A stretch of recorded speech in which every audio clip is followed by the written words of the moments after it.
ఓం సాయిరామ్. సమర్థ సద్గురు సాయినాథ్ మహారాజ్కి జై. సాయి భక్తులందరికీ నమస్కారం అండి.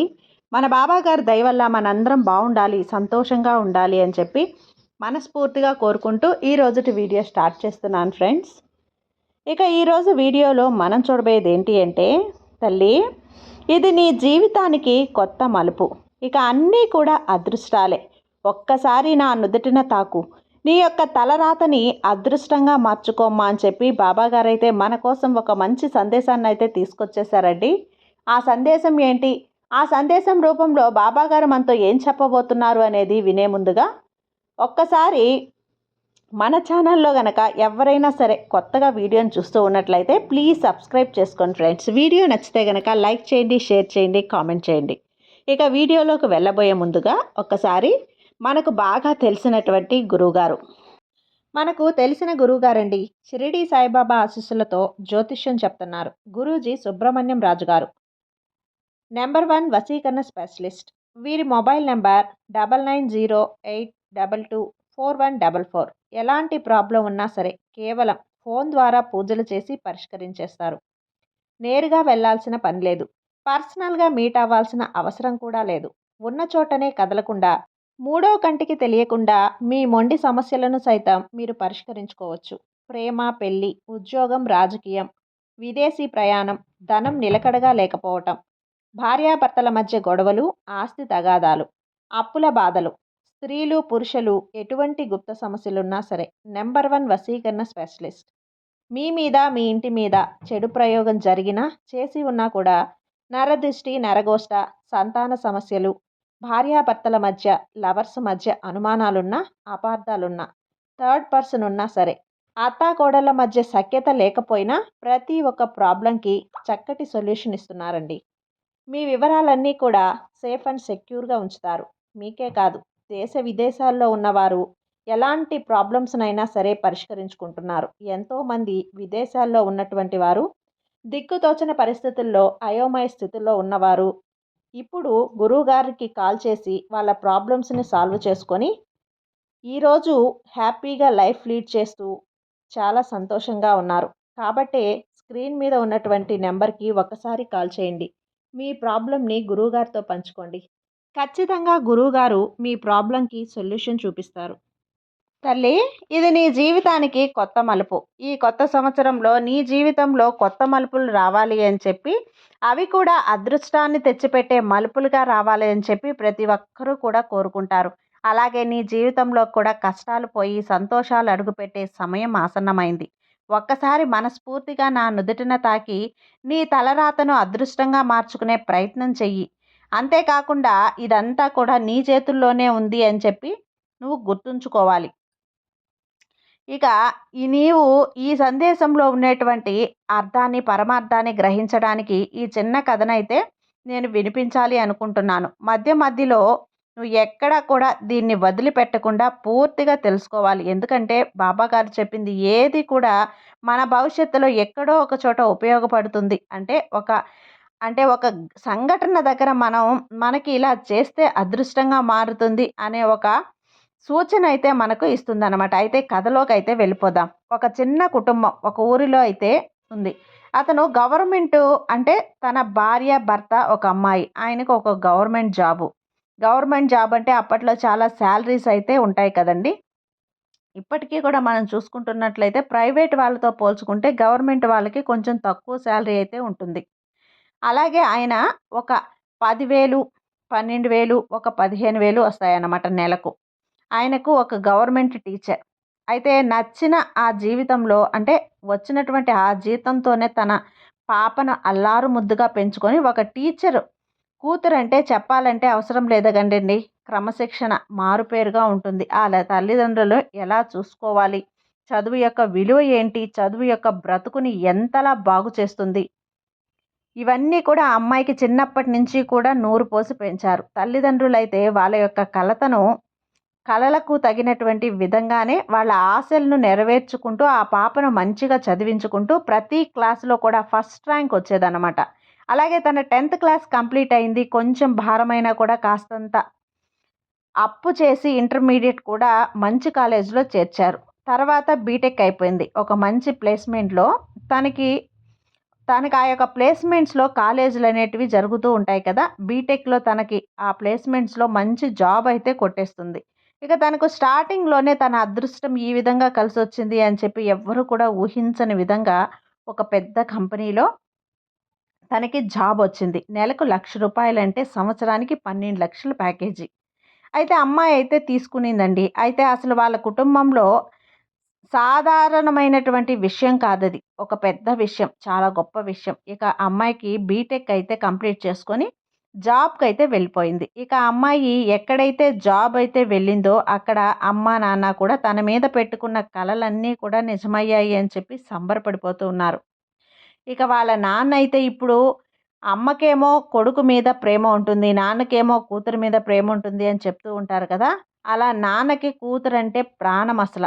తన యొక్క చిన్నప్పటి నుంచి తన చిన్న చిన్న కాళ్ళతోటి గుండెల మీద కొట్టించుకొని తన యొక్క బుడిబుడి అడుగులతో తను తప్పడడుగులు వేస్తుంటే మురిసిపోయిన నాన్న ఈరోజు తాను కాలేజీకి వెళ్ళి ఒక ఫస్ట్ క్లాస్‌లో ప్లేస్‌మెంట్ తెచ్చుకొని నెలకు రూ. 1,00,000 జీతంతో సంవత్సరానికి 12,00,000 అందుకోవడం అంటే అది సామాన్యమైన విషయం కాదు గదండీ!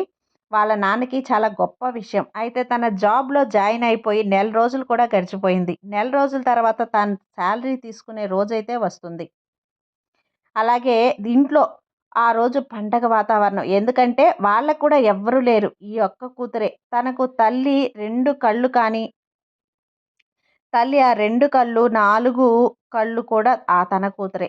అయితే తనకి ఆ యొక్క సాలరీ తీసుకొచ్చే ఆ రోజైతే వచ్చేసింది. ఇక్కడ డబ్బు మీద ప్రేమ కాదు. చిన్నప్పటి నుంచి కూడా ఆర్థికంగా ప్రతి మనిషికి కూడా డబ్బు మీద ఆశ ఉంటుంది. అందులో ఇప్పుడు 10,000, 15,000 జీతం అందుకునే వాళ్ళు ఏంటి అంటే, అందులో ఇప్పుడు ఒక మధ్య తరగతి వాళ్ళు నెలకి 5,000 చిట్టి కట్టుకుని, ఒక 10 నెలలకొకసారి, 12 నెలలకోసారి మనకి ఒక రూ. 1,00,000 అందుకుంటాం.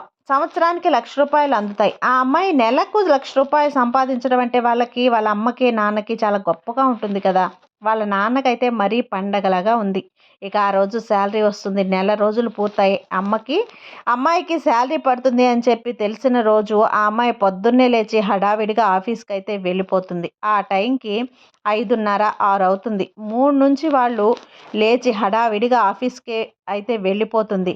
ఆ టైం 5:30, 6 నుంచి నాన్నకి టెన్షన్ అనమాట. అమ్మాయి వస్తుంది కదా! ఈరోజు సాలరీ తీసుకొస్తుంది. చిట్టి తల్లి పాపం మన కలల్ని నెరవేర్చింది. ఆ చిట్టి తల్లి కష్టపడి చదువుకుంది. అమ్మాయికి రాగానే ముందు నువ్వు దిష్టి తీసేయి. ఎవరి కళ్ళు పడతాయో ఏమో! అందరూ కూడా మన అమ్మాయిలా తెలివిగా ఉండరు కదా! అందులో రావటం మంచి ప్యాకేజీతో జాబొచ్చింది. రాగానే ముందు దిష్టి తీసేయాలి అని చెప్పి వాళ్ళ నాన్న అయితే అనుకుంటాడు. అంతేకాదు అమ్మాయికి రాగానే స్వీట్ తినిపించు. అమ్మాయికి మంచిగా అంటే ఏదైనా కానీ రాగానే పెట్టు పాపం నిరుత్సాహంగా ఉంటుందేమో అని చెప్పి ఆ ప్రేమ అన్నమాట కూతురు మీద. తన పిచ్చి తండ్రి పిచ్చి ప్రాణం ఆ కూతురి మీద రకరకాలుగా చెప్తూ ఆ తల్లికి ఉక్కిరి బిక్కిరి చేస్తూ ఉంటాడు. వాళ్ళ అమ్మేమో వద వస్తుందిలేండి. వచ్చే టైం అయింది కదా! ఎందుకు ఇంతలా కంగారు పడుతున్నారు? ఎందుకు మీరు ఇంతలా టెన్షన్ పడుతున్నారు? ఎంతైనా మీ కూతురు. మరి టీచర్ గారి కూతురంటే ఆ మాత్రం ఉండాలి కదా! తనకి ఈరోజు సాలరీ వస్తుంది. మొదట మీ చేతిలోనే పెడుతుంది అంటే అవునేలే. మొదట నా చేతిలోనే పెడుతుంది. నా ఇదిగో నాన్న తీసుకో అని చెప్పి పెడుతుందేమో. నా కాళ్ళకి నమస్కారం చేస్తుందేమో. నా చేత అక్షింతలు వేయించుకుంటుందేమో. నా ఆశీర్వాదం తీసుకుంటుందేమో అని చెప్పి ఇద్దరూ కూడా చెప్పుకొని మురిసిపోతూ ఉంటే, వాళ్ళమ్మకి కూడా కళ్ళల్లో నీళ్ళొచ్చేస్తాయి. వీళ్ళిద్దరూ సంతోషంగా ఉండటం చూసి, హడావిడిగా ఉండటం చూసి, ఆ బయట నుంచి తన స్నేహితుడు చిన్నప్పటి నుంచి కూడా తన ప్రాణ స్నేహితుడు అతను కూడా వస్తాడు. "ఏంటి ఈరోజు చాలా సంతోషంగా ఉన్నారేంటి?" అంటే అతని పేరు రామకృష్ణ. "ఏంటి రామకృష్ణ చాలా సంతోషంగా ఉన్నావు" అనుకుంటూ వస్తాడు. "అరె! ఏం లేదురా మా అమ్మాయికి ఉద్యోగం వచ్చింది తెలుసుగా. ఈరోజు మంచిగా ఆ నెలకు సరిపోయేలా నీ కూతురు జాక్‌పాట్ కొట్టేసింది అంటే రూ. 1,00,000 ప్యాకేజ్ అంట కదా! సంవత్సరానికి 12,00,000కు. ఇక నీ సమస్యలన్నీ తీరిపోయాయిగా." "అవునురా ఎంతైనా నా కూతురు బంగారం" అని చెప్తూ ఈరోజు తనకి ఫస్ట్ సాలరీ వస్తుంది. మొదట నా దగ్గరికే తీసుకొని వస్తుందేమో, నా ఆశీర్వాదం తీసుకుంటుందేమో అంటే అన్న ప్రతీదీ కూడా చెప్పుకుంటాడు అన్నీ కూడా. నా చేతిలో పెడుతుందేమో అంటే, మరి నీ కూతురు నీకు పెట్టక, నీ చేతిలో పెట్టక ఇంకెవరికి ఇస్తుందిరా? వచ్చే టైం అయింది కదా! ఎందుకు అంత కంగారు పడతావు? ఇదిగో ఏమైంది? ఇప్పుడు స్నేహితుడు వచ్చాడు. తనకు కూడా ఒక స్వీట్ తీసుకొచ్చి ఇయ్యి అని చెప్పి భార్యకైతే చెప్తాడు. హడావిడిగా లోపలికి వెళ్ళి స్వీట్ తీసుకొనొచ్చి ఇస్తుందన్నమాట తనకి. ఏంటమ్మా నువ్వు కూడా సంతోషంగా ఉన్నావు అంటుంటే, అవునన్నయ్య నేను సంతోషంగా ఉన్నాను. పాపది ఫస్ట్ సాలరీ కదా! కొన్ని అప్పులున్నాయి. అప్పులన్నీ తీర్చుకున్నాక ఆ తర్వాత తనకి మంచి సంబంధం చూసి పెళ్లి చేయాలి. ఇలాగా పెద్దోళ్ళు చెప్పుకునే మాటలుంటాయండి. ఇవన్నీ కూడా చెప్పుకుంటూ ఉంటారు కదా! కూర్చొని ఈలోపు అమ్మాయి వస్తుంది. హాల్‌లో వీళ్ళందరూ కూర్చొనుంటే అంకుల్ అని పిలుస్తుంది. ఇక అమ్మా, నాన్న కొత్తగా పలకరించేదేముంది? హాయ్ అంకుల్ బాగున్నారా? అని చెప్పి లోపలికి వెళ్ళిపోయింది. అలసిపోయి వచ్చినట్లుగా హ్యాండ్ బ్యాగ్ అక్కడ పడేసి, తన చేతిలో ఏవో కొన్ని ఫైల్స్ ఉంటాయి. అవి కబోర్డ్‌లో పడేసి తన రూమ్‌లోకి వెళ్ళిపోతుంది. సరే పోనీ ఫ్రెష్ అయ్యి వస్తుందేమో, బట్టలు మార్చుకొని లేదంటే స్నానం చేసి బయటికి వస్తుందేమో అని చెప్పి ఎదురు చూస్తూ ఉన్నారు. అయితే అమ్మాయి ఎంతసేపున్నా లోపల నుంచి బయటికి రాలేదు. తర్వాత వాళ్ళ అమ్మకేసి చూస్తుంది. ఏంటి సుధా అలానే ఉన్నావు? లోపల రా బయటికి అని చెప్పి పిలుస్తుంది. ఏంటమ్మా అలసిపోయి వస్తే కేకేస్తావు అని చెప్పి కొంచెం కోప్పడుతుంది. ఇలా కోప్పడేసరికి ఇక వీళ్ళ మనసులో అమ్మ, నాన్న మనసులో ఏదో ఆలోచనలు తిరుగుతూ ఉన్నాయి. నా కూతురు మారిపోయిందా? తనకి జీతం వచ్చేసరికి ఈ తల్లిదండ్రులు కనిపించడం లేదా? నా కూతురు కాళ్ళ మీద పడ్డది అనుకుంటే రూమ్‌లోకి వెళ్ళిపోయిందే. కోపం అరుస్తుందేంటి? కోపంగా కేకలు పెడుతుందేంటి? అని చెప్పి గట్టిగా కేక పెట్టి అరుస్తుంది వాళ్ళమ్మ. ఇవన్నీ కూడా ఆలోచించుకుంటారు. ఈ లోపలే అమ్మకి, నాన్నకి మైండ్‌లో తిరుగుతూ ఉంటాయి. అమ్మా, నాన్న ఇవన్నీ కూడాను అయితే ఆలోచించుకొని ఇక పిలుస్తారు. ఈ పిల్లని పిలిచేసరికి బయటకొస్తుంది. ఏంటి ఈరోజు మీకు శాలరీ ఉంది కదా!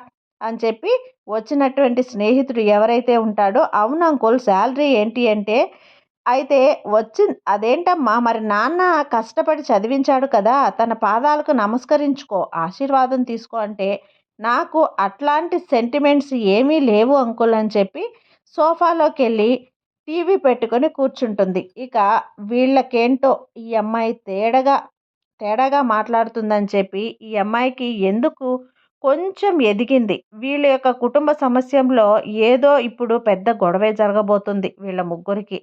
నేనెందుకు ఇక్కడ అడ్డం ఉండటం అని చెప్పి తన వెళ్ళిపోతాడనమాట. తెలివిగా అక్కడి నుంచి వాళ్ళ స్నేహితుడు వెళ్ళిపోయాడు. ఇక వెళ్ళిన తర్వాత వాళ్ళు ఇట్లా మారిపోయింది. పాప ఏంది ఇలా తిరిగి మాట్లాడుతుంది. అసలు డబ్బులు చేతికి ఇవ్వట్లేదేంటి? వచ్చిన నాన్న అని కూడా చెప్పలేదే.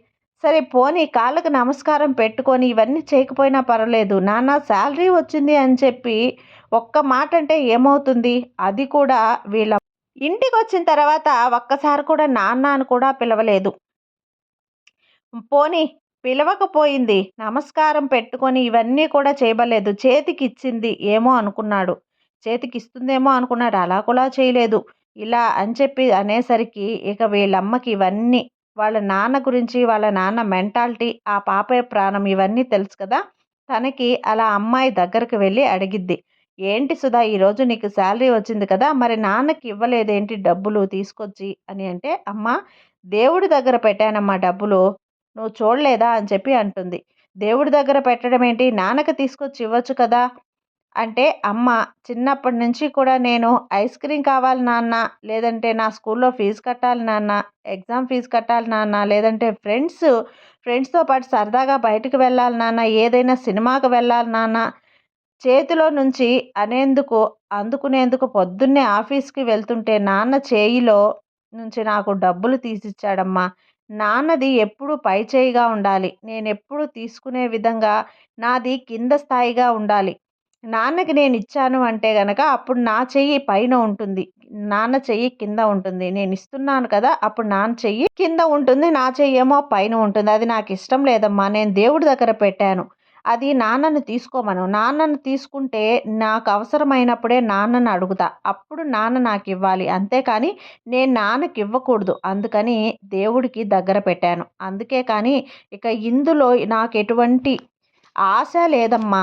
మీరు నా తల్లిదండ్రులు. మొదట మీరే నాకు దేవుళ్ళు. మిమ్మల్ని గౌరవించక నేను నా బ్రతుకు విలువ ఏముంటుందో చెప్పు అనేసరికి వాళ్ళ అమ్మకి ఒక్కసారిగా షాక్ అయిందనమాట. ఇదంతా కూడా అప్పుడే అప్పుడే ఈ మాటలన్నీ కూడా వాళ్ళ నాన్న లోపలికొద్దామనుకుంటూ ఉంటాడు. వాళ్ళ నాన్న వింటాడు. ఈ అమ్మాయి చెప్పే మాటలు. నా కూతురు ఎంతలా ఎదిగిపోయింది అని చెప్పి తన కళ్ళలో నీళ్లొచ్చేస్తాయి.